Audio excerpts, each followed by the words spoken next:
being here. We're 118 days away from the June 3rd primary election. It's right around the corner. It's right around the corner. At least it is to me. So thank you all again. I really appreciate it. This is the grand opening of the headquarters. So after today, we are going to need your help, whether it be making phone calls, whether it be stuffing envelopes, which we have a lot of envelopes and stuff tomorrow. So if you are interested in helping us stuff envelopes tomorrow, please sign in to volunteer. We're going to be knocking on doors. We have a lot of events.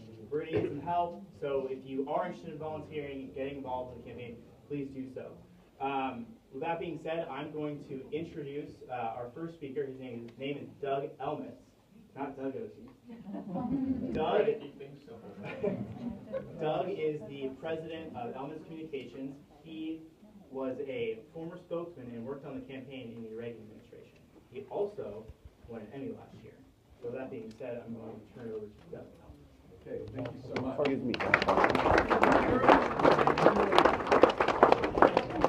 So that introduction does sort of remind me on the eve of Ronald Reagan's 101st birthday, about a time when President Reagan had Sugar Ray Leonard. Everybody knows who Sugar Ray Leonard is, the great boxer. He came into the Oval Office with his wife, and we brought the press in, and the President said, "Well, I'd like to welcome Sugar Ray and Mrs. Ray here today." I have to remind him that Sugar Ray Leonard, Mr. President. So thank you for that introduction. Wasn't that the last day you worked there? But it's interesting because Ronald Reagan is the only president who was a governor who does not have currently a statue of himself in a state capitol.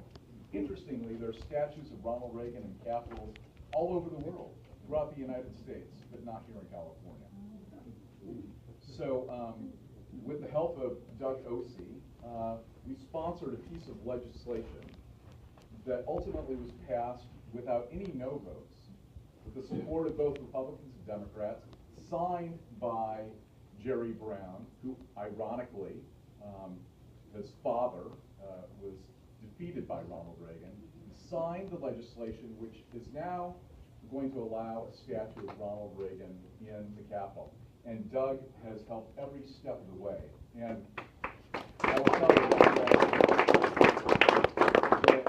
having worked for President Reagan, and I know there are others that are elected that try to evoke the name of Ronald Reagan, but ultimately Doug Osi embodies everything that Ronald Reagan found as a good Republican, as a good public citizen, and he is a fantastic individual who's going to be your next congressman.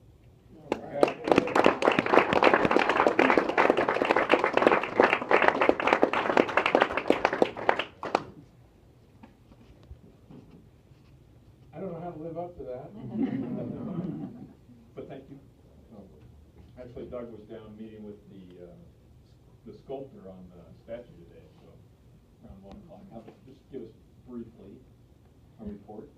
Well, it went great. In fact, if you're watching KOVR Channel 13 on Saturday or Sunday, you'll see a great piece about the sculpture. And the sculpture should actually be in place by the end of the year. And if for some reason you want to contribute to the payment of the sculpture after you've made all your contributions to those, then we'll come back and tap you out.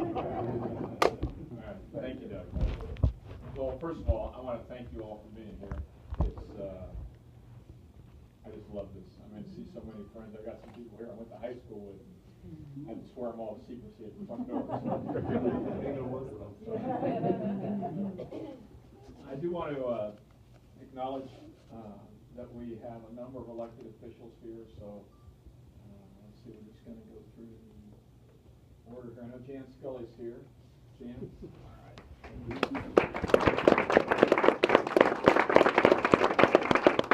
And I know Susan and Roberta are here. Susan Peters and Roberta McClashen. We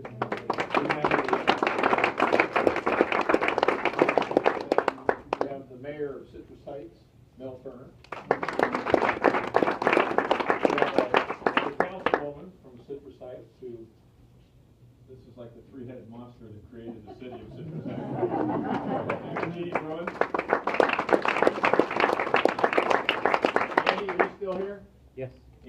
Heights from the city of Folsom. This is Dan Skoglund.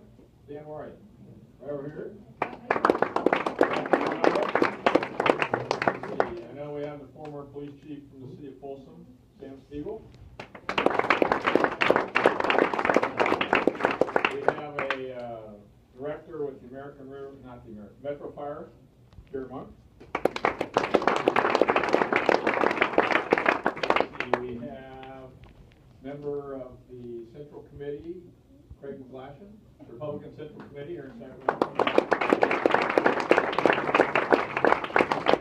Joining us today is a friend of mine for a long, long time, was also the chairman of the San Joaquin Central Committee for the Republican Party, Tony Amador.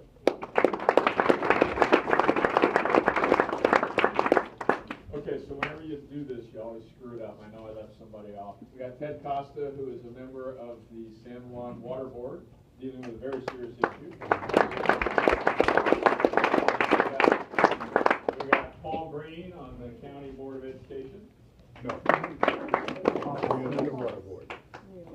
And LAPCO. LAPCO, okay, thank you. I got Sue Frost, who's the city councilwoman of the city of Citrus Heights.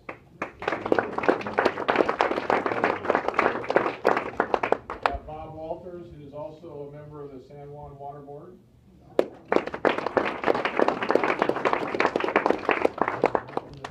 So, is that it? Most important one is your dad. I'm kidding.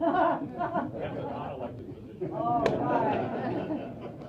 So I'm also pleased to be joined today by a number of people that I grew up with, and you just have to bear with me because it's just a delight to see them here.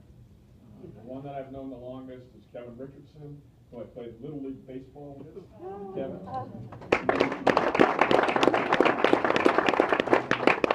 And then we have the Paddock sisters who lived around the corner, who went to high school with me. Their whole family, we were just all right in that same age group, so thank you for coming. And then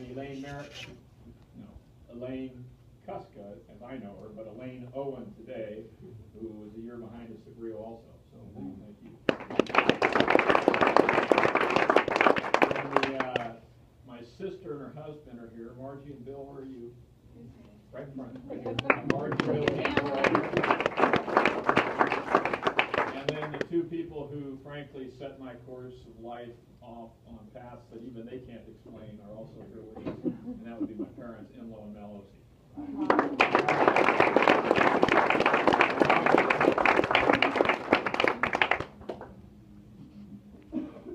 So thank you for coming today. I very much appreciate it. I mean, this is gratifying to see so many of you here. Many of you know me as a former member of Congress, which I am. I'm also a husband, a father, and a business owner here in Sacramento. In 1998, I pledged to serve 3 terms in Congress, and I did that. And then I came home. And I lived under the same rules and regulations that I passed judgment on that everybody else had to live on. When I got home, picked up where I left off. I mean, I just went back into business, commenced to lose money hand over fist. Some of you have seen my name associated with Gibson Ranch recently. I spent the last 2.5 years out there trying to fix that. That was a county park that was closed because the county couldn't afford to keep it open. They were literally paying $200,000 a year to keep it closed. I put together a team. We rented that from them. We took over on, I love the date, April 1st, 2011. And we've had 200,000 visitors since then. And it's been done without a single dime of taxpayer money for operations. Roberta and Susan deserve much of the credit because that was unknown territory when we went forward, but I appreciate your support and I appreciate it. Today I am, like you, concerned about the future of our country and the direction we're headed. And I frankly have gotten to the point where I'm not willing to stand aside and just let whatever's going to happen, happen. I'm just not willing to do that. So I've decided to run for Congress. And running for Congress to hold government accountable for the promises it makes, the money it spends, and the results it delivers. It's just that simple. Well, it just isn't very complicated. The fact of the matter is that we're in trouble. The person who's there now doesn't understand how to get out, and I do. What we need to do is, frankly, address the question of 90 million Americans leaving the workforce, of 40 million Americans receiving some sort of government assistance, and change that. That's just unacceptable in the United States. Sorry, Doug. I would tell you who it is, but she would kill me. And the other thing that I'm troubled by, and which I think is actually proof positive of the clear difference between one side of the aisle and the other, is that the President last week talked about income inequality as a major issue in the United States. And if you look at the statistics over the last 5 years, the average household income in the United States has declined from $55,000 to $52,000. At the same time as Wall Street and the super rich have gotten ever richer and richer. The President does know about income inequality. He's put in place the policies that have created the mess we're in. Congressman Barrett does not get that. I do, and that's one of the reasons I'm running for Congress. I do think that you can address this stuff, but the number one thing we need to do is we need to create jobs. We need to elect people who know how to vote on policies and what to include in those policies to create jobs. We need to reduce taxes. We need to reduce regulatory burden. All of those things just flow naturally towards creating jobs. We need to reduce regulation. I mean, I don't know about you, but I mean, between the farming that Jeff Norton does for us, and pardon me, Roberta, but the rules I have to live with out of Gibson Ranch, I mean, the stuff that I have to deal with on my taxes, the stuff I have to deal with, all sorts of things, the same stuff you have to deal with. We need to find a way to reduce that regulation and unleash the creative, as President Reagan used to say, the creative spirits of the American entrepreneur. We need to cut spending. I don't know, how many of you thought, have you thought about the level of debt we have in this country? It's now grown to $17 trillion, right? It has increased at the rate of $1 trillion a year since President Obama took office. Now, I don't know what $1 trillion is. Some of you may, but I don't. $1 trillion a year increase is $30,000 a second increase. $30,000 a second. That has to stop. We need to figure out how to set our priorities and put a stop to endless government spending. The other thing that I want to work on is government waste. When I was in Congress, I actually authored a bill that took on, identified, and we passed it across the floor, identified $30 billion of government spending that was unnecessary. So you can make a difference. You can make a difference. Now, the other things that I want to do is, like you, I don't believe the government needs to help me find my doctor or find the medical services I need. I need to repeal and replace Obamacare and replace it with something that works, that's consumer-driven, that's affordable, and doesn't act as a job killer at the end of the day. If you think about your kids, or your grandkids, or your neighbors, their hours are being reduced as a result of the thresholds in the Affordable Care Act. And it's costing people their jobs. And finally, we need to have some budget reform. It's not satisfactory to have an endless debate every year about our budget needs. What we need to do is pass a 2-year budget in the off-year election so we can take politics out of the debate and have a rational adult conversation about what we need. We need to adopt something that I proposed long ago, a 2/3 vote to increase taxes. We need to hold government accountable for the money they get and how they spend it. And giving them a blank check is not the way to go. So we need a 2/3 requirement for increasing taxes. And above all else, I was not the favored person when I introduced this bill back in 2003. We need to tell Congress, both the House and the Senate, if you don't pass these bills and get your work done, you will not get paid. Period.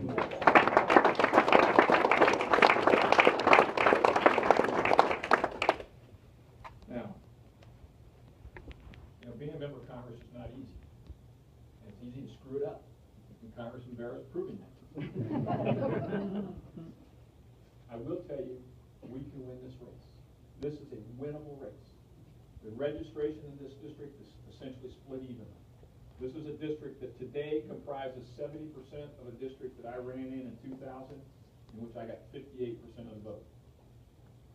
Congressman Barrett's not going to tell you that, but that's a fact.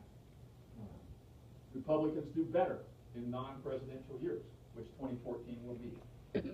And the thing that is just going to be the biggest problem for Congressman Barrett is in 2010 and 2012, he could talk and say and do anything, but now he's got a record. He has voted 10 times to defend Obamacare from any change. He has done nothing to increase our opportunity to improve the economy. He is not doing anything on the water. He does not understand the issue. And we're going to ask him over and over and over again to articulate his vision, and we're going to put ours up against his and let the voters decide. We can win this race. This is doable. It really is. I thank you for coming tonight. Who you elect matters. All right? Who you elect matters. Who you elect gets to go to Washington and vote on issues of national importance that affect your daily lives. You need somebody who knows what they're doing, has a firm grasp of where they come from and where they're going. I've got that, and we're going to talk about that during this campaign. I thank you for coming tonight. I hope you'll have all the, please eat all the food, because I don't want to take it home. Please eat all the food, drink all the drinks, and thank you all for coming today. I do want to introduce Councilman David Sander from Rancho Cordova, who walked in a little bit late.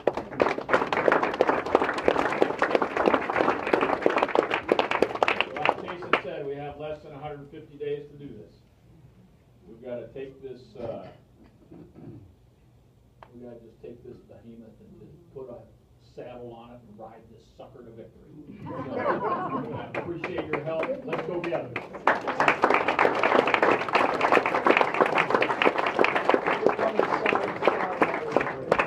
Yeah, we got this sign up here. We got marking pins, so everybody can come up here and give evidence that you were here.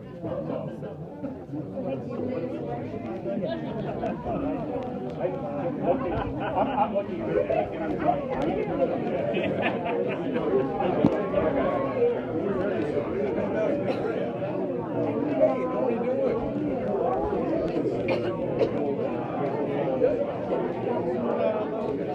a lot of volunteer work.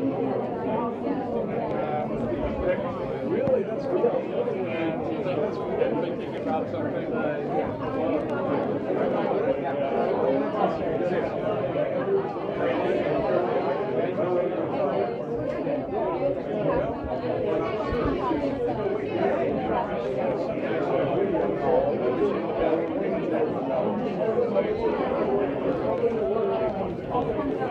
I know.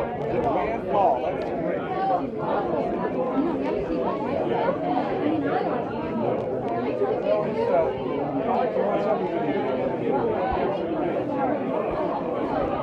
It's a great article. It was a great article.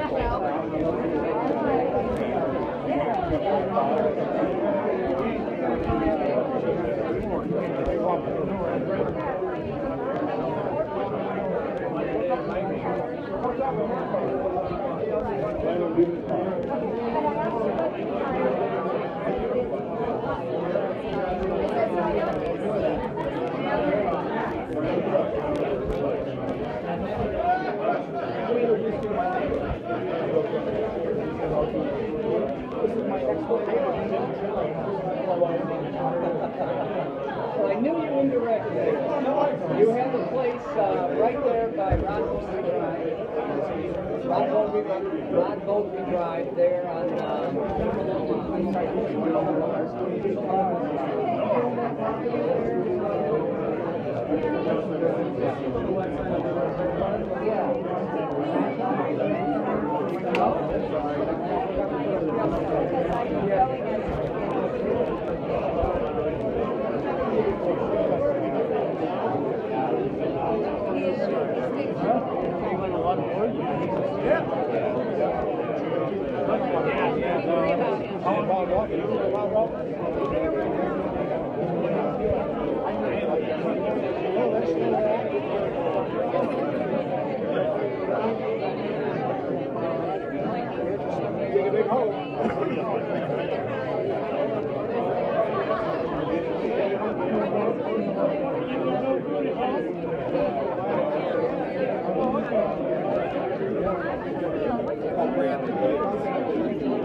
I did the focus group. Yeah, 5 minutes. There we go. I need all that because I've been doing a lot of outreach. 75th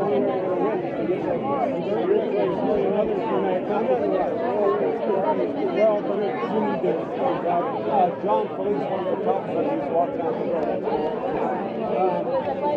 River City is going to have a Say hi. Yeah,